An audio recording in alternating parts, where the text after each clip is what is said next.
Cricket ఆట వేరు, political game వేరు. దేని నిబంధనలు దానివి.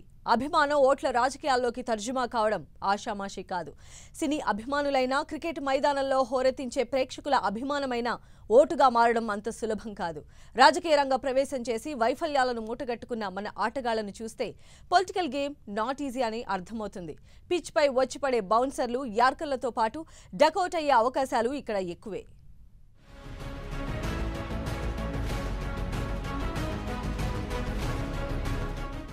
నవజోత్ సింగ్ సిద్ధు నుంచి గౌతమ్ గంభీర్ వరకు ఎన్నికల మైదానంలో అడుగుపెట్టిన క్రికెటర్లలో కొంతమంది మాత్రమే రాజకీయాల్లో రాణించారు.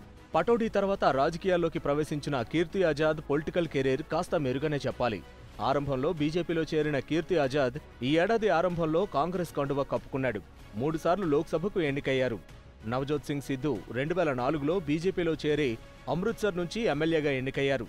తర్వాత బీజేపీ తరపున రాజ్యసభకు నామినేట్ అయ్యారు.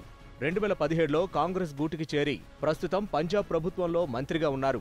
ఆ రకంగా చూస్తే సిద్ధు మంచి పొజిషన్లో ఉన్నట్లే లెక్క.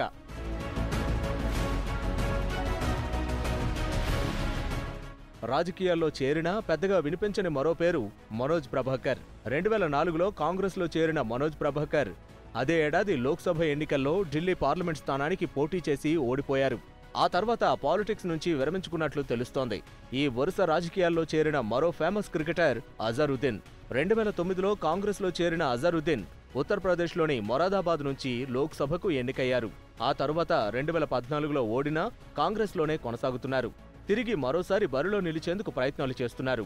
అజార్ స్ఫూర్తితోనే కాంగ్రెస్లో చేరిన మహమ్మద్ కైఫ్ యూపీ నుంచి బరిలో దిగినా ఓడిపోవడంతో తిరిగి రాజకీయాల వైపు చూడలేదంటారు.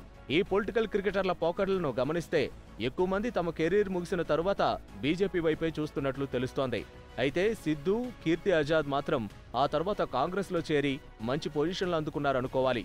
ఇక రీసెంట్ గా బీజేపీలో చేరిన cricketer Gautam Gambhir political innings ఎలా ఉంటుందో ముందు చూడాలి.